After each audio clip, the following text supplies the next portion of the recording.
Hello दोस्तों, welcome to my YouTube channel doctor Rakesh Kumar Gupta. दोस्तों, आज हम लोग यूपी बोर्ड 2024 सीरीज 340 एफपी का ऑब्जेक्टिव प्रश्न सॉल्व करेंगे।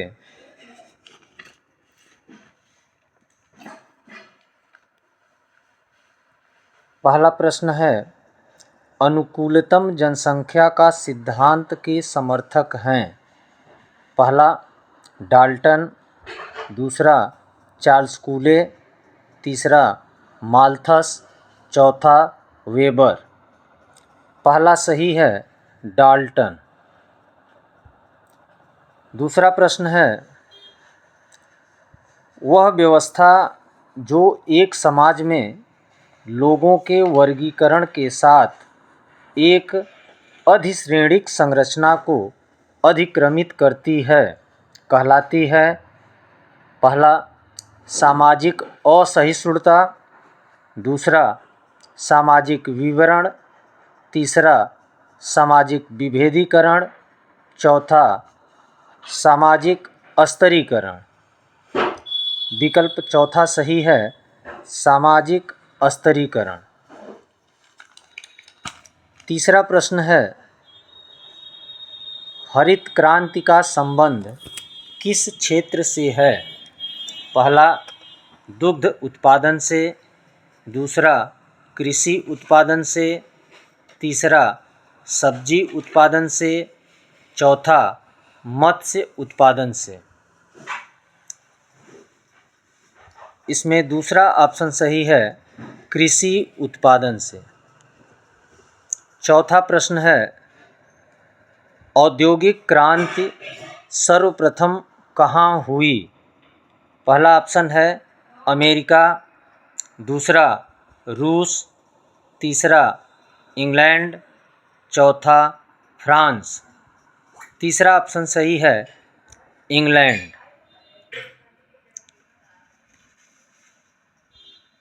अगला प्रश्न है, चंपारण सत्याग्रह का नेतृत्व किसने किया था।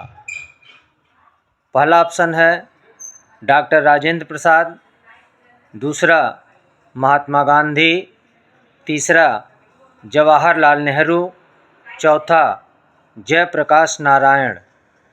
ऑप्शन दूसरा सही है, महात्मा गांधी।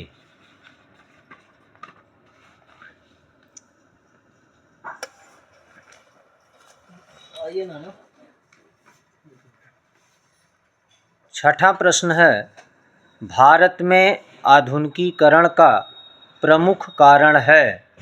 पहला नगरीकरण, दूसरा पश्चिमीकरण, तीसरा औद्योगिकरण, चौथा इनमें से सभी। तो चौथा ऑप्शन सही है, इनमें से सभी। सातवां प्रश्न है, उदारीकरण का संबंध है। पहला शैक्षिक नीति से, दूसरा सामाजिक नीति से, तीसरा उपनिवेशवादी नीति से, चौथा आर्थिक नीतिगत निर्णयों से। तो चौथा ऑप्शन सही है, आर्थिक नीतिगत निर्णयों से। आठवां प्रश्न है, ऑल इंडिया रेडियो की स्थापना कब हुई। पहला ऑप्शन है 1930, दूसरा 1936, तीसरा 1947, चौथा 1951। दूसरा ऑप्शन सही है, 1936। नौवां प्रश्न है, हमारे समाज में लैंगिक विषमता का प्रतिकूल प्रभाव पड़ रहा है। पहला स्त्रियों पर, दूसरा पुरुषों पर, तीसरा स्त्री पुरुष दोनों पर, चौथा इनमें से कोई नहीं। पहला ऑप्शन सही है, स्त्रियों पर। 10वां प्रश्न है, अदृश्य हाथ की अवधारणा का संबंध किससे है।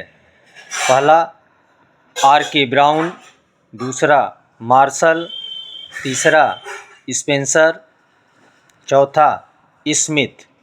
चौथा ऑप्शन सही है, स्मिथ। तो आज के लिए बस इतना ही। धन्यवाद।